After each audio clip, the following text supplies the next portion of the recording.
The chemical spray hits her face like acid. Sujin gasps, choking, her hands flying up too late. The crowd laughs. Someone's recording.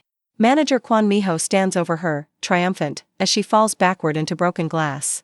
Clean it up, he sneers. On your hands and knees. What he doesn't know, what none of them know, is that 30 feet away, a man in a black suit watches everything. His name is Kang Ji-hoon. And the woman bleeding on the floor is his wife. 12 hours earlier, the fluorescent lights of Park and Mason department store buzz like dying wasps overhead. Sujin Kim, 28, stands behind the jewelry counter on the third floor, her fingers trembling as she arranges diamond necklaces she'll never afford. The black polyester vest they make her wear is 2 sizes too large, drowning her small frame. She's been on her feet for 11 hours straight. Her supervisor denied her lunch break again. You missed a spot. Sujin looks up. Manager Kwon Miho towers over the counter, his expensive cologne failing to mask the soju on his breath. He's 45, third-generation wealthy, the kind of man who got his position through his father's golf buddies rather than merit. His eyes rake over her with undisguised contempt. I'm sorry, sir. Where? The Cartier display. Fingerprints everywhere. Are you blind or just incompetent? She bites the inside of her cheek until she tastes copper. I'll clean it right away. The evening rush swirls around them, wealthy women in Chanel suits, their husbands checking Rolexes, everyone pretending not to notice the public scolding. Sujin has worked here for 3 months, ever since her husband's business trip required her to maintain appearances. A normal job. A normal life. Invisible. Her hand shakes as she sprays the glass cleaner. The chemical smell makes her eyes water, or maybe it's something else. Faster, Miho snaps. We have customers. A woman in a mink coat approaches, eyeing a $50,000 tennis bracelet. Sujin straightens, forcing her customer service smile, the one that doesn't reach her eyes but satisfies corporate requirements. Good evening, ma'am. How may I, not you? The woman's lip curls. She points at Miho. I want someone who knows what they're doing. Miho's laugh is sharp, performative. Of course. Sujin, go reorganize the stockroom. You're clearly overwhelmed here. It's the 3rd time this week he sent her away when commission opportunities arise. The stockroom is a windowless concrete box that smells of cardboard and broken dreams. But Sujin nods, swallows her dignity, and turns to leave. That's when she hears it. The crash. She spins around. The Cartier display, the one she just cleaned, lies shattered on the marble floor. Diamonds scatter like stars across the white tile. The $50,000 bracelet sits in the center of the wreckage, somehow intact but now worth nothing to the insurance company. What did you do? Miho's voice drops to a dangerous whisper. I didn't, I wasn't near, you were the last one to touch it. His face flushes red. Security footage will later show him bumping the display himself, but in this moment, witnesses see only Sujin's proximity, her poverty, her guilt by association. The crowd forms a circle. Phones emerge. This is content. This is entertainment. That display was worth $200,000, Miho says, loud enough for everyone to hear. You'll be paying this back for the rest of your pathetic life. Please, I didn't touch it after I cleaned, don't lie to me. His hand shoots out and grabs her vest, pulling her forward. The fabric tears, a sound like ripping paper that echoes in the sudden silence. Sujin stumbles, her knee hitting the broken glass. Blood blooms through her cheap stockings. Sir, please, she hates the begging in her voice, but she needs this job, needs the normalcy, needs the cover story. Miho isn't finished. He grabs the glass cleaner from her hand and sprays it directly in her face. The chemical burns her eyes, her throat. She gasps, choking, and he shoves her backward. She lands in the broken glass, feeling it slice through her vest, her skin. Clean this up, he says. On your hands and knees. Now. Someone laughs. A teenager with her phone pointed at Sujin's bleeding form. The video will get 50,000 views by midnight. Sujin reaches for the larger pieces of glass, her hands shaking so badly she cuts her palm. The blood mixes with the cleaning solution, turning pink on the white marble. She doesn't cry. She learned long ago that tears only make men like Miho feel more powerful. Look at her, a man in the crowd mutters. Probably trying to steal something. These low-class workers, a woman agrees. They hire anyone these days. No one helps. No one intervenes. They watch and record and judge, these people in their designer clothes who've never known what it means to be invisible until someone wants to see you suffer. Miho stands over her, arms crossed, enjoying the show. What none of them know, what none of them could possibly know, is that a man in a black Tom Ford suit stands at the top of the escalator, 30 feet away. He arrived 2 minutes ago, here to surprise his wife after a month apart. He watches the manager spray chemicals in her face. He watches her fall into broken glass. He watches the crowd laugh. His name is Kang Ji-hun. He's 32 years old. And he's the most dangerous man in Seoul. The diamond ring on Sujin's left hand, the one she's never removed despite the abuse, despite the poverty theater, catches the fluorescent light as she picks up broken glass with bleeding fingers. Ji-hun recognizes that ring. He should. He put it on her finger 3 years ago. His phone is already in his hand. His call will last 11 seconds. The person on the other end will say only 2 words, "Yes, boss." Ji-hun's jaw tightens. His eyes never leave his wife's humiliated form. She didn't know someone was watching. She didn't know everything was about to change. Comment below, what would you do if you witnessed this scene? Would you intervene, or would you be another bystander? Ji-hun doesn't move from the escalator. Not yet. His mind is a precision instrument calculating angles, consequences, the exact amount of force required to destroy a man without killing him. Because death would be too easy for manager Kwon Mi-ho. He watches Sujin gather broken glass with shaking hands. Blood drips from her palm onto the white marble, each drop a count in the ledger he's keeping. The crowd has thinned now that the entertainment is over, but Mi-ho remains, arms crossed, supervising her degradation like it's performance art. Ji-hun's driver, Yoongi, appears at his elbow. "Sir, should I?" "No." The word is soft but absolute. "Not yet." Yoongi has worked for Ji-hun for 7 years. He knows what "not yet" means. It means the boss is thinking, planning, deciding exactly how much pain to inflict. 3 years ago, Ji-hun met Sujin at a hospital. She was a nursing student working the night shift to pay her tuition. He'd been brought in with a bullet wound, a territorial dispute that got messy. She'd treated him without asking questions, her hands steady even when she saw the gun his bodyguard tried to hide. "You should probably find a different line of work," she'd said, stitching him up with the concentration of an artist. "Whatever you do, it's going to kill you." He'd fallen in love with her honesty. In his world, everyone lies. Everyone wants something. Sujin wanted nothing except to finish her shift and get to her 8 a.m. anatomy exam. He'd courted her carefully. Showed her the man beneath the monster. She'd seen both and chosen him anyway, on one condition: she wanted to finish her degree. Wanted to work. Wanted a piece of life that was normal, that was hers, that had nothing to do with his empire of violence and money. So he'd given her that.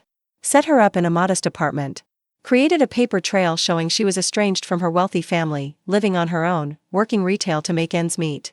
She'd graduated but deferred her nursing career, wanting to understand what normal people faced, wanting to stay grounded before entering the medical world. The cover story was her idea. The job at Park and Mason was her choice. He'd hated every second of it. But he'd respected her enough to let her play at poverty, to let her experience the world beyond bulletproof cars and armed guards. She called it research for understanding her future patients. He called it torture, but he loved her enough to endure it. Now, watching her bleed on cold marble while strangers judge her, he questions every choice that led to this moment.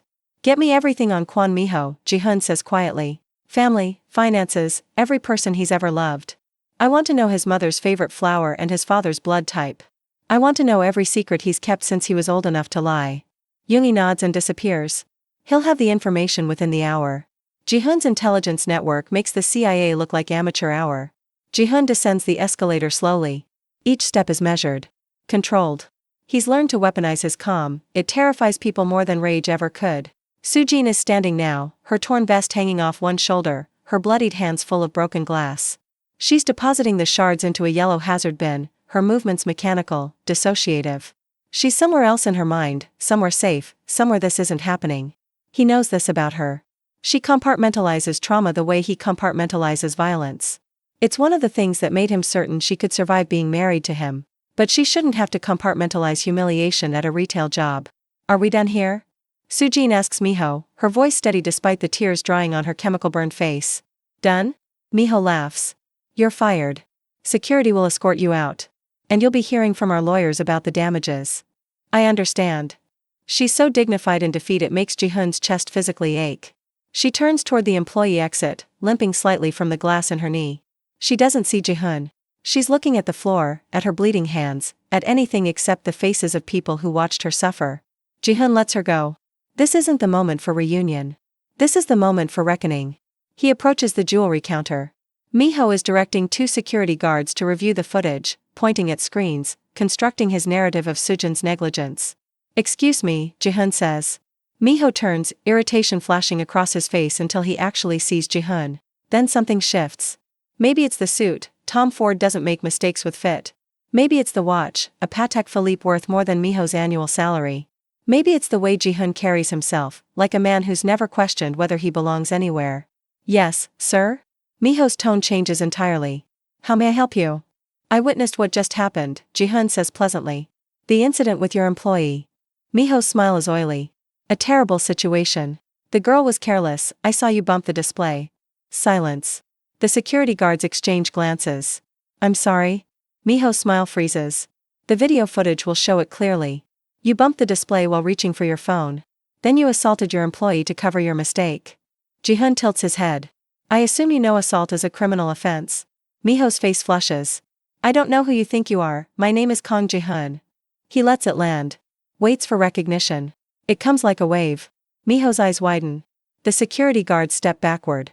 Everyone in Seoul's criminal underground knows that name. Everyone in Seoul's legitimate business world knows it too, because Ji-hun owns half of it. The girl you just fired, Ji-hun continues softly, what's her name? Soo-jin. Kim Soo-jin. Kim Soo-jin, Ji-hun repeats, tasting his wife's name in this stranger's mouth. And you sprayed chemicals in her face because she broke a display you damaged yourself? Sir, I didn't know, there's been a misunderstanding. Oh, there's been a misunderstanding, Ji-hun agrees. His phone buzzes. A text from Yoongi, Intel incoming. He has a wife. 2 kids. Gambling debts. Mistress in Gangnam.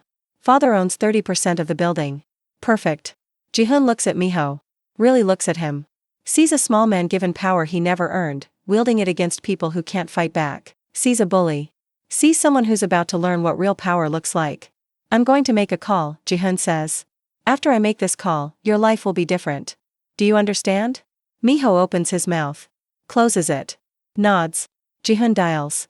The call lasts 8 seconds. It's done, he says. He made a call that would change everything. For Miho. For the store. For everyone who watched Soo-jin bleed and did nothing. Subscribe to see what happens next. Trust me, you won't want to miss it. The store's general manager arrives within 4 minutes. He's breathless, his tie askew, fear bright in his eyes. Behind him, 3 men in dark suits materialize like shadows, Ji-hun's people, though he never called them directly. They simply know to appear when their boss needs them. Mr. Kong, the general manager gasps.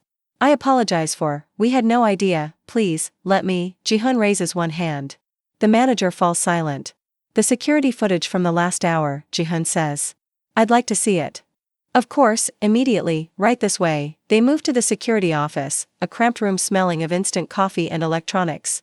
Miho follows because he doesn't know what else to do. The security guards who were complicit in Soo-jin's humiliation suddenly find reasons to be elsewhere. The footage plays. Crystal clear. Miho reaching for his phone, his elbow catching the display, the shattering glass. Then Miho grabbing Soo-jin, spraying chemicals, shoving her down. The angle captures everything, her bleeding knee, her torn vest, the crowd's indifference. I see, Ji-hun says quietly. The general manager is sweating. Mr. Kong, we will of course terminate Mr. Kwon immediately, and will issue a formal apology to Ms. Kim. You'll do more than that. Ji-hun turns to Miho. Do you know who Kim Soo-jin is? Miho shakes his head, his face gray. She's my wife. The words land like bullets. Miho's knees actually buckle. He grabs the desk to stay upright. Your wife, he whispers.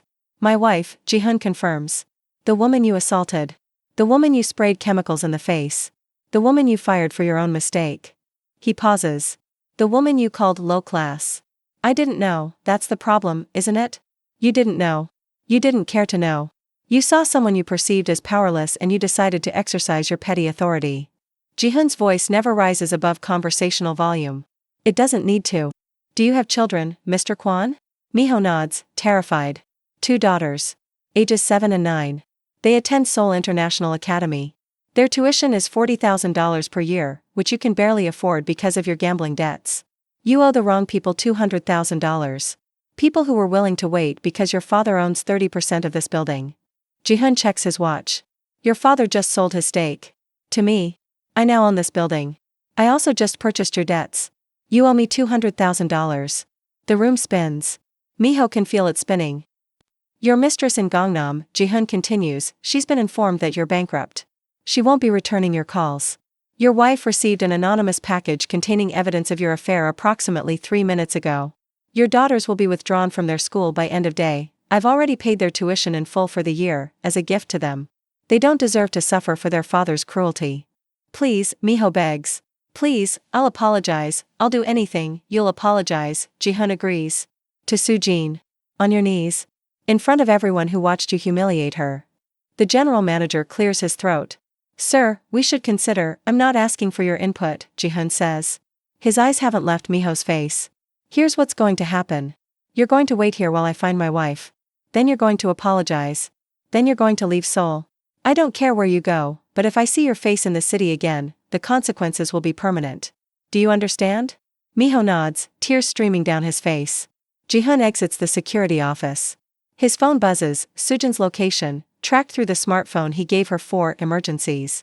She's in the employee parking garage, sitting in her decade-old Hyundai, probably trying to process what just happened. He finds her there, her forehead resting on the steering wheel, her shoulders shaking with silent sobs. The sight of her crying, his strong, dignified wife finally breaking down, nearly undoes his careful control. He knocks on the window. She looks up, and her expression cycles through confusion, shock, fear, and finally, a desperate relief that breaks his heart. She opens the door. Ji-hun? What are you? You said you wouldn't be back for another week, I wanted to surprise you. He crouches beside the car, eye level with her. Are you hurt? I'm fine, she looks at her bloody hands. It was stupid. I broke something expensive and, you didn't break anything. He did. I saw the footage.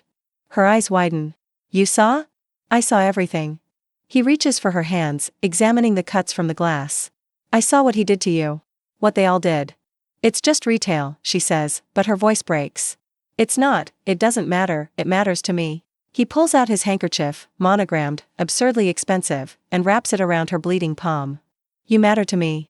She starts crying again, but this time she lets him pull her into his arms. She smells like chemical cleaner and blood and fear, and he holds her like she's made of glass. I wanted to do it myself, she whispers. I wanted to prove I could handle the normal world.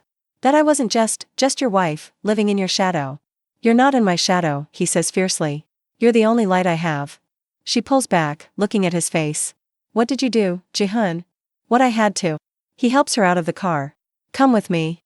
There's something you need to see. They return to the third floor. A crowd has gathered, larger than before, drawn by the commotion. Miho stands at the center, flanked by Ji-hun's men. His face is blotchy from crying. The general manager has a microphone. Ladies and gentlemen, there's been a terrible misunderstanding. Manager Kwon has something to say. Miho looks at Ji-hun. Ji-hun nods once. Miho drops to his knees on the marble floor, in the same spot where Soo-jin bled 30 minutes ago. Kim Soo-jin, he says, his voice amplified through the store's speaker system. I am deeply, unforgivably sorry. I assaulted you. I blamed you for my mistake. I humiliated you publicly. There is no excuse for my behavior. I beg your forgiveness. The crowd is dead silent. Phones are recording, but now they're capturing a different story. Soo-jin stands beside Ji-hun, her bloody hand wrapped in his handkerchief, her torn vest a testimony to her suffering. She looks at Miho, this man who made her feel invisible, who treated her like dirt. I accept your apology, she says quietly. I hope you become a better person. The crowd erupts in whispers. Ji-hun's hand finds the small of Soo-jin's back, steadying her. But the story doesn't end here. What happens when the cameras stop recording? When the crowd disperses? When they're finally alone? Ji-hun takes Soo-jin to his penthouse apartment, the one she's never lived in, preferring her modest studio as part of her normal life experiment. She's been here 3 times in 3 years, always briefly, always uncomfortable with the excess. Now she stands in the marble bathroom while he runs warm water over her hands, washing away blood and glass and chemicals. His touch is gentle, methodical, the same hands that ordered Miho's destruction now carefully cleaning her wounds. You don't have to do this, she says. I can, let me take care of you. It's not a request. She falls silent, watching his face in the mirror. He's so focused on her hands, his jaw tight, his eyes dark with suppressed rage. I ruined your experiment, he says finally. What? Your normal life. Your research. I interfered. You wanted to do this yourself, and he pauses, choosing words carefully. I couldn't watch you suffer. I'm sorry. Soo-jin turns to face him. You're apologizing for protecting me? I'm apologizing for taking away your choice. She's quiet for a long moment. Then, do you know what I learned today? What my 3 months of research taught me. He waits. I learned that people without power are invisible until someone powerful decides to see them. I learned that dignity is a luxury that poverty can't afford. I learned that the system isn't broken, it's working exactly as designed. Her voice is steady now, clear. And I learned that I don't want to be invisible anymore. You were never invisible to me. I know. She touches his face. That's why I married you. Because you saw me when I was nobody. When I was just a nursing student with debt and dreams. You saw me. He catches her hand, presses it against his cheek. You were never nobody. But other people thought I was. Miho thought I was. And honestly? She laughs bitterly. Before today, part of me wondered if they were right. If without your name, your protection, your money, I was just ordinary. You're extraordinary. Says the man who owns half of Seoul. Says the man who knows you. He pulls her close. What happened today wasn't about you being ordinary. It was about Miho being a small man with small power who needed to hurt someone to feel big. That's not a reflection of you. That's a reflection of him. She rests her forehead against his chest. I don't know if I can go back to nursing now. After this. After seeing how easily people dehumanize each other. You can do anything you want, Jihoon says. Work. Don't work. Go back to school. Start a foundation. Burn the entire retail industry to the ground. I'll support any choice you make. Even if I want to stay married to a mafia boss? Especially that one. She pulls back, searching his face. What happened to Miho? Really? Jihoon considers lying. Decides she deserves the truth. He's bankrupt. Divorced. Banned from Seoul. His daughter's education is secured, but he'll never see them grow up. He'll spend the rest of his life working minimum wage jobs, learning what it feels like to be invisible. That's harsh. He chemically burned my wife's face and made her bleed for entertainment. Harsh was the minimum. She should be horrified. Should be disgusted. But she's been married to him for 3 years. She knows what he is. I'm not going back to retail, she says. And I'm not going back to the modest apartment. His heart sinks. You want a divorce? What? No. She actually laughs. I want to move in here. With you. I want to stop pretending to be poor and start using your ridiculous resources to help people who actually are. I want to open a free clinic. I want to hire nurses who've been chewed up by the medical system. I want to create something that matters. You matter, he says fiercely. I know. But now I want my mattering to mean something to other people too. He kisses her then, deeply, desperately, tasting her tears and her determination and her beautiful, impossible idealism. When they pull apart, he's smiling. A free clinic? The Kim Kong Clinic, she says. We'll treat everyone. Rich, poor, criminals, saints. Everyone who needs healing. You want to put my name on a charity clinic? I want people to know that Kong Ji-hoon's wife believes in second chances. That the most dangerous man in Seoul is married to someone who still believes people can be better. She grins. Think of it as reputation management. He laughs, really laughs, the sound rusty from disuse. You're either brilliant or insane. I married you. I'm definitely insane. 3 months later, the Kim Kong Clinic opens in Gangnam. It's staffed by nurses who were fired for being too old, too opinionated, too expensive. Soo-jin works there 4 days a week, her hands, now healed, now steady, treating patients regardless of their ability to pay. On opening day, Miho sends a letter. It's postmarked from Busan, where he works as a janitor at a hospital. Dear Mrs. Kong, I am learning what it means to be invisible. I am learning what it means to work until your hands bleed. I am learning humility from the people I once looked down upon. Thank you for teaching me that dignity isn't a privilege. It's a choice. I hope someday I can be the kind of person who deserves forgiveness. Soo-jin doesn't respond. She doesn't need to. She pins the letter to the clinic's bulletin board, a reminder that people can change, that redemption is possible, that cruelty and kindness both have consequences. Ji-hoon watches her work from the doorway sometimes, this woman who chose his dangerous world and then proceeded to make it less dangerous through sheer force of compassion. She treats gangsters and grandmothers with equal care. She remembers everyone's name. She is, he thinks, the most powerful person he knows. At night, in their penthouse with floor-to-ceiling windows overlooking the city, she tells him about her day. About the teenager who came in with a black eye. About the elderly woman who cried when Soo-jin held her hand. About the man who reminded her of Miho, diminished, desperate, trying to be better. Do you regret it? Ji-hoon asks one night. Leaving your normal life? Soo-jin looks at him, this beautiful, brutal man who destroyed someone to protect her, who built her a clinic to channel her idealism, who loves her with a ferocity that should terrify her but doesn't. I was never meant for normal, she says. I was meant for this. For you. For helping people who fall through the cracks. She still wears the diamond ring he gave her 3 years ago. But now she wears it openly, proudly, a declaration that she belongs to him and he belongs to her, and together they're building something strange and beautiful and theirs. The fluorescent lights of Park and Mason department store still buzz like dying wasps. But Sujin Kim isn't there to hear them.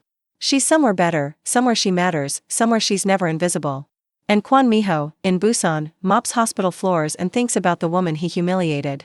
The woman who showed him mercy. The woman married to a monster who loved her enough to become better. Full circle. From invisibility to power. From humiliation to healing. This is what happens when someone finally sees you. Like if you believe in unlikely connections. Comment if you'd visit the Kim Kong clinic. Share if you think everyone deserves a second chance.